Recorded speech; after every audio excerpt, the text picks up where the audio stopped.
Hi there.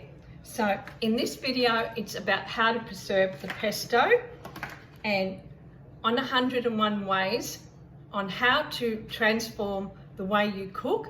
I showed you the containers. So these containers are great containers that you keep in your pantry and in storage, and they're great because they can be frozen, put in the freezer, in the fridge, and they do last. So they're a great way of preserving and minimizing, so you can put them and store them up and you pack that. So I'm going to show you the pesto, how we went with the pesto.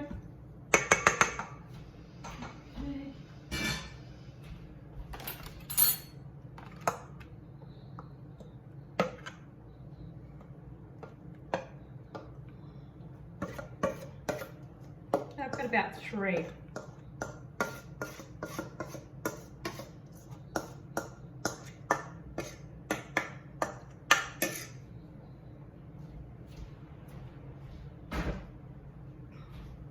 Three containers there.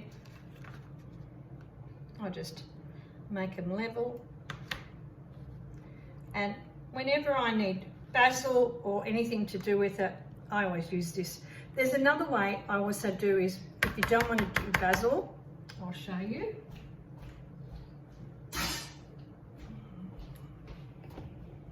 With basil, if you don't want to do pesto, excuse me, and you just want to preserve the basil, I do the same method. I'll wash them, dry them, pat dry them, put them in the blender, blitz them, put olive oil, and that's it. Just a bit of salt to preserve it, and then do the same method as I'm doing that. And then I've got basil all year round. I'll show you.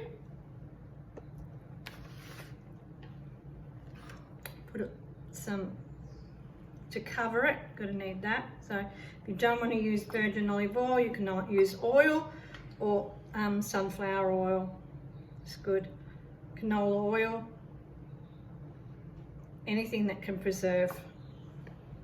Can be quite expensive using virgin olive oil, but it's one of my favorite oils. They're just the nutty flavor, or the nutty flavor with that will just preserve it well. So then I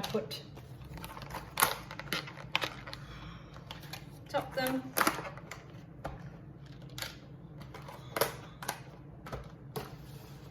I've got one of these.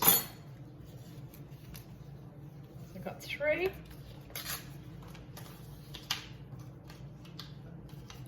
Pesto. I think today is the 20th of February. Doesn't matter. 1 or 2 days. I'm not 100% sure if it's a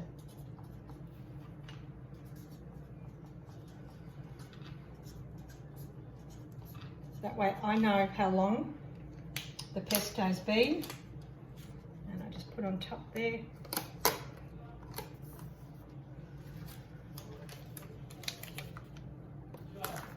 Simple, easy way of making pesto. How to make pesto. Okay? Bye. See you on the next one. I've got visitors.